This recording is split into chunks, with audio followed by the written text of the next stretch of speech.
Okay, it's Steve back. We're going to put the gun back together. You remember the piston was wobbling about in my lathe. I haven't managed to do anything with that. I was trying to tweak it and stuff, but everything's quite tough and I don't want to break it.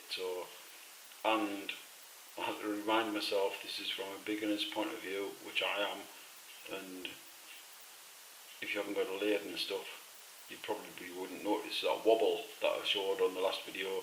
I fitted the new seal on the front to 28mm diameter seal, which should fit the gun perfectly. I'm not going to resize it, I'm going to put it in as is. I fitted that by using like a flat bladed screwdriver. He took one end over the sort of wedge and gradually sort of like putting a bike tyre on, you know, until it pops on. It's not difficult. It does help with a little bit of hot water, I suppose.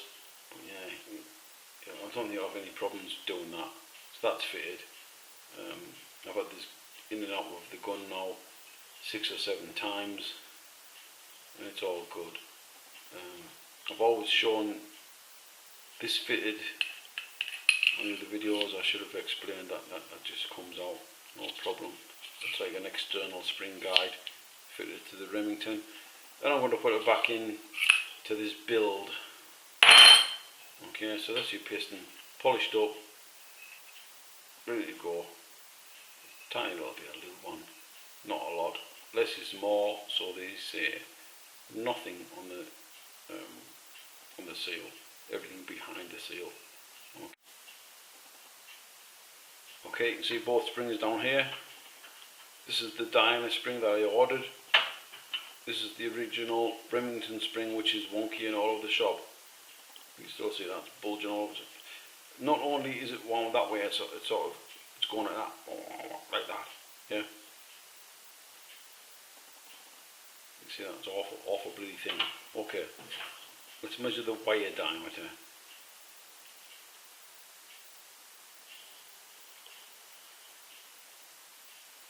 Wire diameter on that is 3mm. The diameter spring I ordered, CHW chambers, wasn't it? It's 3.3mm.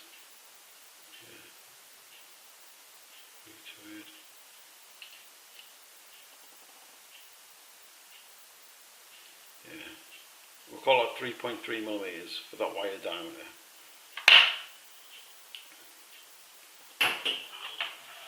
Coil count, I'm going to have to count them, but before I do, interestingly, I've had this diameter spring in my gun and I've had the Remington Express fitted obviously as stock, and if you remember a video 2, the diameter spring was longer and now the diameter spring is shorter, so it's gone past its yield point.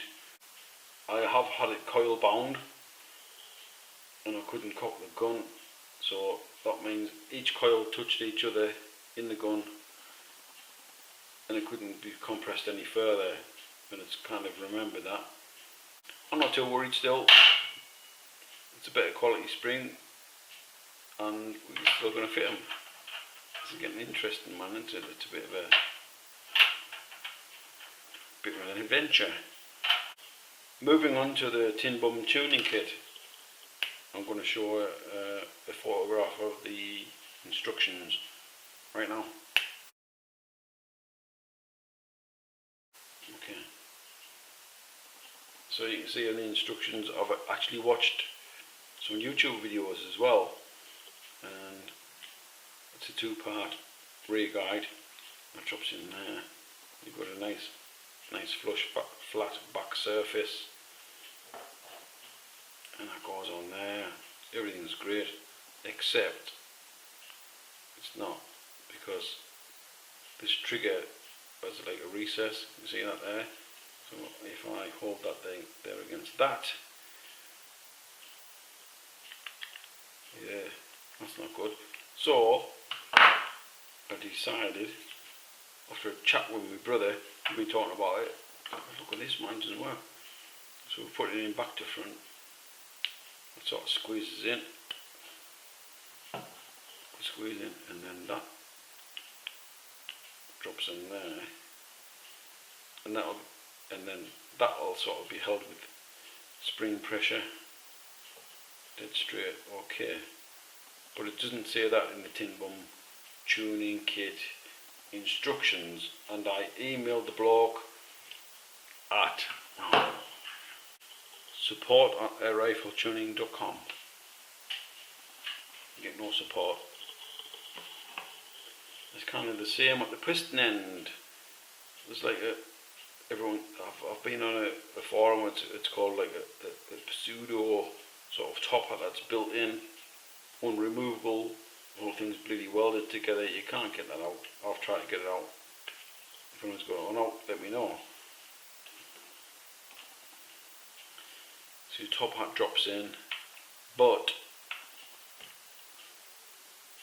this washer has to go in first. It's called the slip washer. Slip washer first. Slip washer first. Blah de blah de blah. Then your top hat. It all goes in. Oh, dead good. No, it's not. Look at the gap there, man.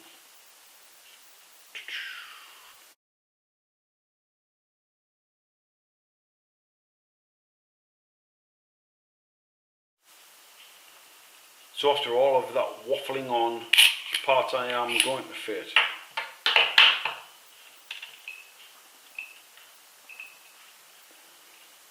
Tin bum, top hat, slip washer, 2 power washers in the bin. I'm keeping the 2-part rear guide fitted sort of back to front in my trigger. The bog standard Remington Express piston, all of this with the shaft and stuff. It was wobbling about, couldn't do anything about it, staying stuck.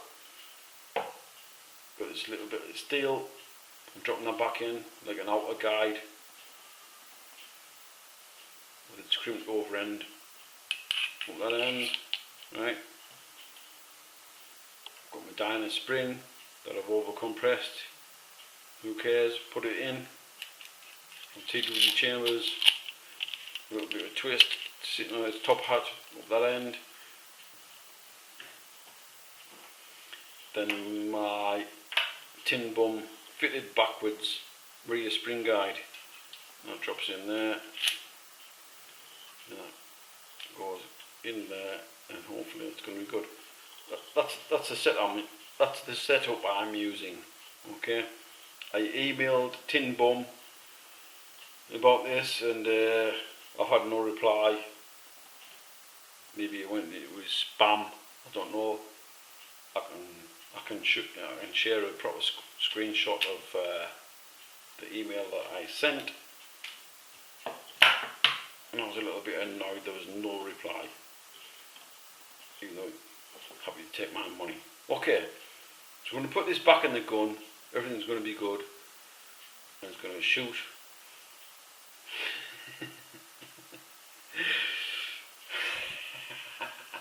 It's going to shoot where I want it to shoot. Alright. Okay, we're putting it back in the gun. I'm going to use a tiny bit of grease. It's already got a bit of grease on, like my hands are covered in it now. Because it's been together and apart a billion times. Little fingerful. And a little tiny bit on the piston. Let's work that around. Nothing on the seal, please. Nothing on the seal. We don't like anything on the seal. There's the original steel outer guide bidding for freedom. Apparently in air rifles, less is more. Been greased up umpteen times now anyway. I think a lot of it is just rust prevention. Please comment. Oh, what's the matter? Oh, dear sir, that's way too much. Oh, you've overgreased it. Oh. I don't care. It's my gun. Right.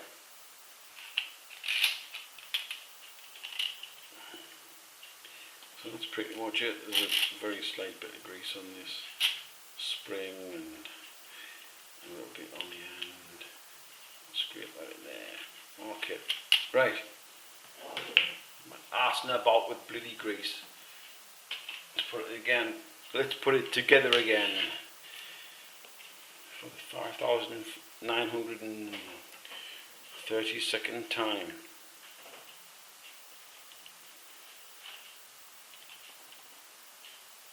Line that slot up with that slot. Simples. Let's drop this in. Don't cut it. There is a chamfer on the end here to help you get in. Okay. There's a good video on YouTube as well where a guy uses a plastic bottle, but you can get away without it if you're careful.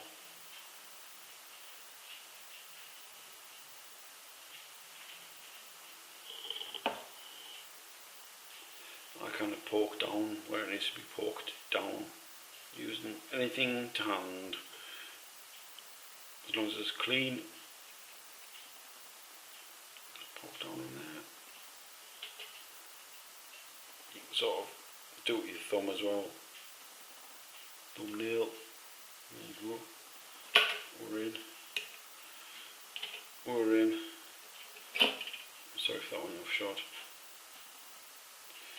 There's the sharp burr there. You can sort of thumbnail it. There you go. We're in. So straight past the next hole. Keep going, keep going. Push it back in your spring. And you come down to this point here. You do the chunker point in the Remington's factory. Teach your Chinese bloody operators to squeeze it down. And then she goes, there we go. Done.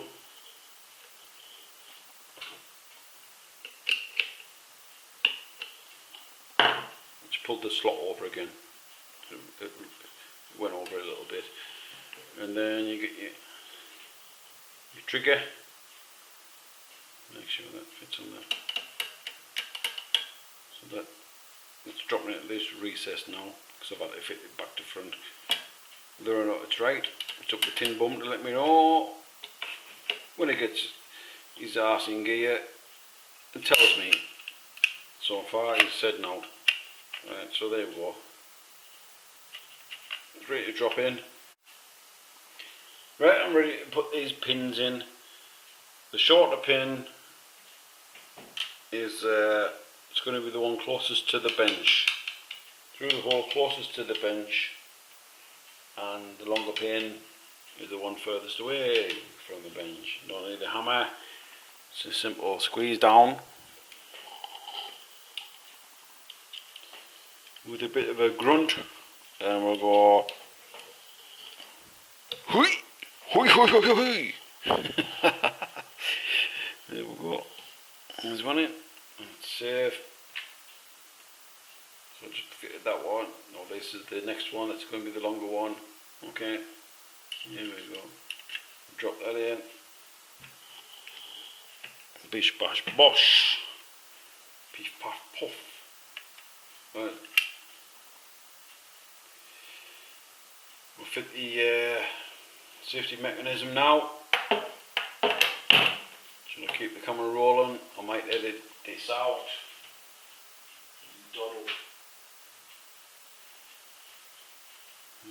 We'll keep rolling. Alright. You've got your spring and your mechanism there. Cock the trigger again. Press down on your sear. Pull your hook back. Click. Happy days. Put springs on there, on the mechanism. Drop that in. Drop it in. If you don't drop in, pull the hook back. I did before. And then she's home. And then all we need to do is fit a slug, and a spring and a slug, and then the pin in my case, some of grub screw. Might be just a slug and a spring and a grub screw, a certain amount of tension. But we'll get my little parts out and we'll drop them in there, and profile to one side, so be careful which way around they go.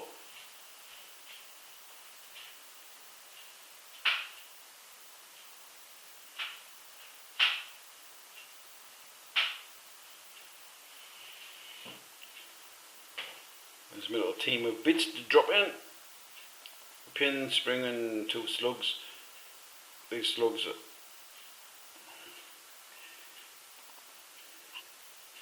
The square on one side and they have a little point on the other.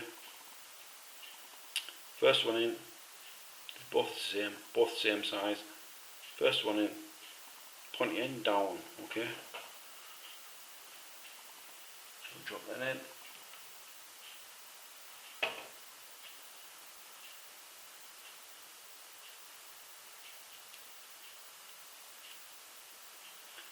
Bollocks that right up. Try again.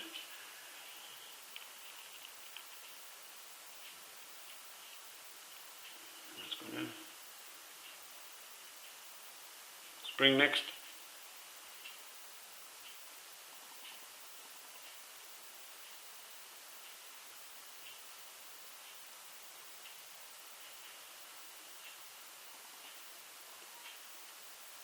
The next slug goes point up. Okay, point a bit up.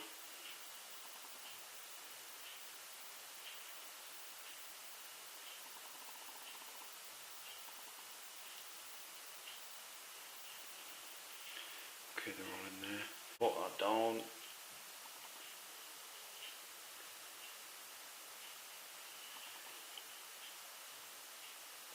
Push the pin from the back.